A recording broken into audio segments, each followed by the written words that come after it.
बच्चों, अभी आप सुन रहे थे राग मालकोस। तो आज मैं आपको बताऊंगी राग किसे कहते हैं, राग की विशेषताएं क्या होती हैं तथा थाट और राग का तुलनात्मक विवरण। बच्चों, राग की प्राचीन परिभाषा जो दी गई है प्रसिद्ध ग्रंथ अभिनव राग मंजरी में, वो इस प्रकार है। योऽसो ध्वनि विशेषस्तु स्वर वर्ण विभूषतः रंजको जन चित्तानां सः रागः कथितो बुधे। अर्थात स्वर और वर्ण से विभूषित ध्वनि जो मनुष्यों का मनोरंजन करे, राग कहलाता है। संगीत पारिजात ग्रंथ के अनुसार रंजक स्वर संदर्भो राग इत्यभिधीयते, अर्थात चित्त प्रसन्न करने वाला स्वर संदर्भ राग कहलाता है। अगर हम लोग आधुनिक परिभाषा को देखें तो आधुनिक परिभाषा के अनुसार बताया गया है कि कम से कम 5 और अधिक से अधिक 7 स्वरों की वह सुंदर रचना जो कानों को अच्छी लगे, राग कहलाती है। आजकल राग गायन ही प्रचार में है। हम सभी लोग जो शिक्षा ग्रहण करते हैं, राग सीखते हैं। बच्चों, हर राग में क्या विशेषताएं होनी चाहिए वो मैं आपको बताती हूँ। पहला है कि राग में रंजकता का होना आवश्यक है। इसलिए कहा गया है कि रंजयतीति रागः, यानी जो राग रंजक है वही राग की श्रेणी में आएगा। रंजकता का होना, इसका मतलब ये है कि वो सुनने में आकर्षित हो, उसकी ध्वनि कानों को अच्छी लगे। अगर ऐसा स्वर समुदाय या ऐसी रचना नहीं है कि जो कानों को अच्छी ना लग रही हो, तो वो राग के अंतर्गत वो स्वर, वो रचना नहीं मानी जा सकती। इसलिए सबसे पहला नियम या सबसे पहला विशेषता जो है वो राग की यही है कि रंजकता अनिवार्य है। दूसरा है, राग में माँ और पा एक साथ वर्जित नहीं होते। अगर माँ स्वर वर्जित है तो पा अवश्य होगा, अगर पा स्वर वर्जित है तो माँ स्वर अवश्य राग में होगा। जैसे कि अभी आपने राग मालकोस सुना, तो उसमें भी पा स्वर वर्जित है तो शुद्ध मध्यम गाया जा रहा है। सा किसी भी राग में वर्जित नहीं होता, क्योंकि सा हमारे संगीत का आधार स्वर है। इसलिए सा किसी भी राग में वर्जित नहीं होता। तीसरी विशेषता है कि राग में 7 स्वरों से कम स्वर हो सकते हैं।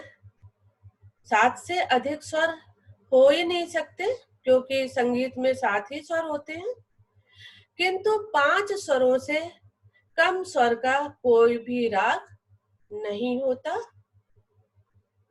क्योंकि अगर 5 स्वर से भी कम का कोई राग अगर गाया जाएगा तो वो कर्णप्रिय नहीं होगा, उसमें रंजकता नहीं होगी। चौथा है कि राग में चलन अथवा मार्ग को निश्चित करने के लिए आरोह तथा अवरोह का होना आवश्यक होता है। आरोह ऊपर जाने के क्रम को तथा अवरोह नीचे के मार्ग को दिखाने के लिए होता है कि किसी भी राग में चढ़ते हुए स्वर किस प्रकार से गाए जाएंगे तथा ऊपर से नीचे की ध्वनि आते समय यानी अवरोह में किस प्रकार के स्वर गाए जाएंगे। इसलिए प्रत्येक राग में आरोह और अवरोह अवश्य होता है। बच्चों, आपने थाट में पढ़ा था कि थाट में आरोह अवरोह होना आवश्यक नहीं है क्योंकि थाट नहीं गाया जाता। राग चूंकि गाए जाते हैं इसलिए उसमें आरोही और अवरोही क्रम अनिवार्य होता है। इसके बाद है पांचवी विशेषता कि राग स्वरों की रचना है, स्वर समूह नहीं। राग चूंकि गाया जाता है इसलिए वो रचना है, उसमें कई तरीके के उतार चढ़ाव स्वरों के द्वारा दिखाए जाते हैं, बंदिशें होती हैं, भावों के अनुसार उनका क्रम लिया जाता है। छठवां है प्रत्येक राग किसी न किसी थाट से उत्पन्न माना गया है, यानी कि अगर सभी स्वर शुद्ध किसी राग में गाए जा रहे हैं तो वह बिलावल थाट के अंतर्गत होगा। अगर तीव्र मध्यम है, बाकी सभी स्वर शुद्ध हैं राग में, जैसे राग यमन, तो वो कल्याण थाट के अंतर्गत माना जाएगा। इस प्रकार से बच्चों आपने पढ़ा भी है कि संगीत में 10 थाट हैं और प्रत्येक राग, जितने भी राग प्रचलन में है, किसी ना किसी थाट के अंतर्गत आते हैं।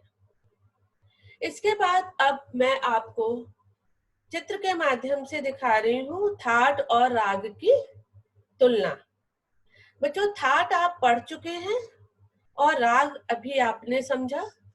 उसके आधार पर जब किसी दो की तुलना करनी होती है तो हम उनके नाम, हेडिंग लिखते हैं, ऊपर लिखते हैं कि हम किन दो चीजों की तुलना कर रहे हैं और उसके बाद बीच में एक विभाजन करके और फिर तुलना दिखाई जाती है जिससे कि बात आपकी स्पष्ट हो सके।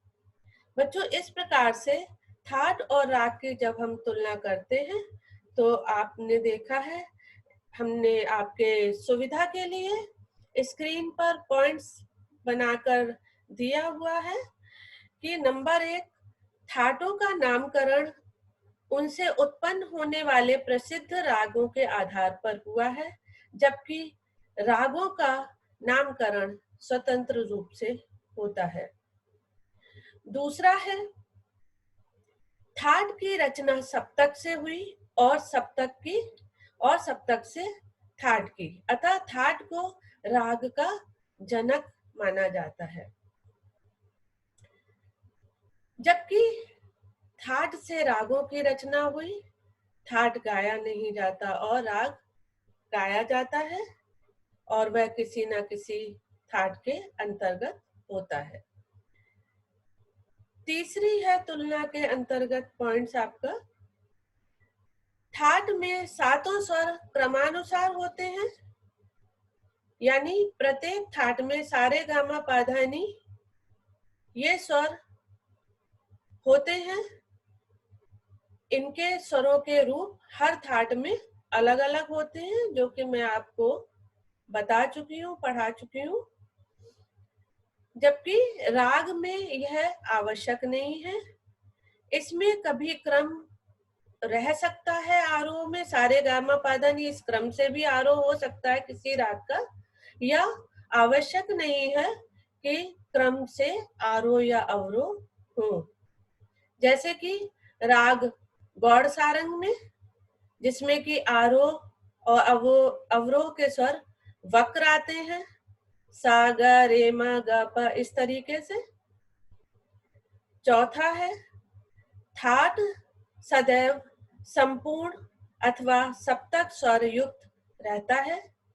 जैसा कि आपने थाट में जाना हुआ है, जान चुकी हैं कि थाट हमेशा संपूर्ण यानी सातों स्वर का होता है।